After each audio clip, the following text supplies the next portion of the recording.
In the context of escalating water shortages around the globe, the literal meaning of this quotation resonates stronger and has become a stark reality. Now, let's look at what Uncle Google has to say to us about that.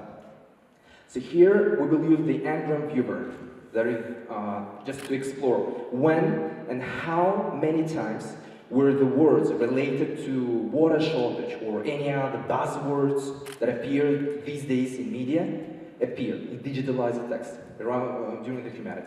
So here we can see that words like water scarcity, water stress, water deficit, water crisis, water shortage, water insecurity, water depletion, all of them appeared primarily after 1900. That is 2 centuries after the Benjamin Franklin's words, and 1 century before ours. That makes Benjamin Franklin time traveler of that time. Now, let's look at the graph provided by the World Resources Institute to analyze, look at the water stress index. So from here we can see that most of the countries that suffer from water stress are located primarily in the MENA region, in Southern Africa and wider Central Asia. That is where we are. So, after dipping into the globality of this matter, let me start with a fascinating paradox, the one that many countries face, but unfortunately don't really recognize. That might sound, this brings us to a concept called virtual water. That might sound like science fiction, but that is real. So, this term was coined by the John Anthony Allen in 1990s in his book, and later it was expanded by the Dutch professor Arjen Polkester in 2010 in his framework of water footprint. So what is virtual water? Virtual water is the amount of water that is used during the entire life cycle of any product. That could be a single cotton t-shirt that you wear, or bananas exported from the tropical countries, or even a Tiffany ring you wear on your finger. All of them involve water in some stages of their life cycle. So, let me help you visualize my message. So here we have a life cycle of a single cotton t-shirt. It starts with the harvesting of cotton, which involves, of course, cultivation of cotton. And the cultivation process lasts from the spring to autumn, which involves also massive irrigation. And then there are other ways, other stages: spinning, weaving, using of dye, washing, labeling, transportation. All of these stages, at some point, really require water. And in total, the virtual water content of a single cotton t-shirt equals to 2,700 liters of water. That is equal to filling a standard-sized swimming pool with the dimensions of 5 meters in length, 3 meters in width, and 2 meters in depth. Can you see that? It's shocking, right? Isn't it? Now, let me share the picture that I have in my mind. Let's look at the table of the most water-intensive products. In the list, the first one is, of course, 1 kg of almonds that requires approximately 16,000 liters of water. Just an almond that we eat early in the morning. And of course, the last, we have also one piece of paper, that is A4 format, which requires approximately 5 liters. So the picture is really shocking, isn't it? That is. Now, let's narrow down our scale a bit. Imagine a downstream country. Imagine a double landlocked country, surrounded by vast deserts, where 80%, not 1/8, but 80% of its water comes from neighboring countries. Can you guess which country is that?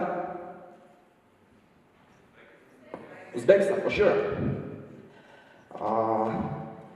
With its rivers fed by mountains from Tajikistan and Kyrgyzstan, Uzbekistan is heavily reliable on water shortage. Uzbekistan is really vulnerable to water shortages, especially in a world where climate change makes it even more unpredictable. Now let's look at the World Resources Institute again. The World Resources Institute Water Stress Index. Uzbekistan is placed 25th out of 164 countries, with an index approaching to extremely high, that is 5. But average is 3.63. But look at the 3 regions that we have. Navoy region, Samarkand region, and Jizza.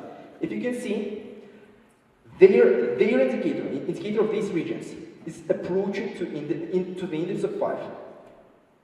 It's shocking.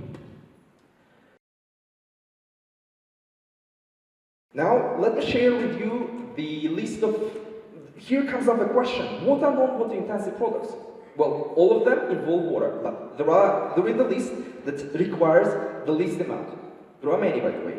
The first one is, of course, grapes. Then we also have onions, carrots, tomatoes, watermelons, potatoes, pumpkins, and of course, pharmaceuticals together with the processed food.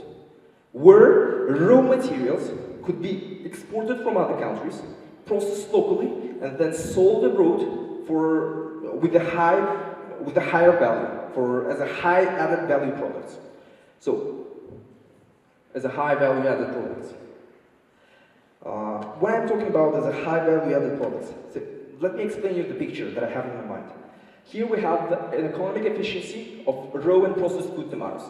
So tomatoes itself require 200 liters of water just to produce 1 kg of tomatoes, which is sold for 10,000 sols on an international level. But just turn the tomato into canned tomato or tomato sauce.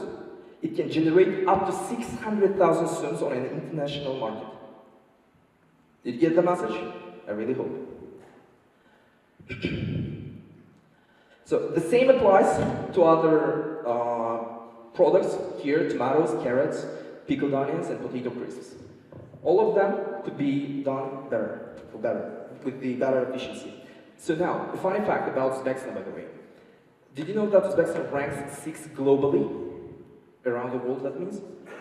In beef consumption, that is 31.6 kg per person annually.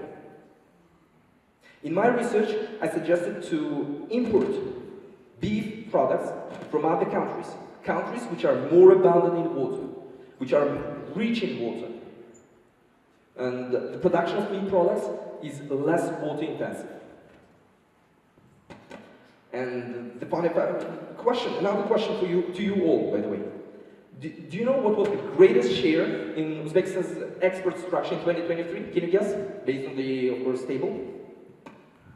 Can you guess?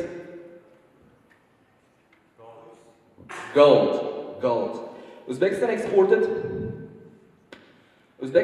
25 metric tons of gold in 2023. According to my research, that equals to 8.5 trillion liters of water. 8.5 trillion liters of water. That is equal to 4 charvak lakes. It's like exporting, together with, in the form of gold, 4 charvak reservoirs. You got it here, you heard it right, I mean. The reservoir where we really like to swim during the summertime. 4 times over.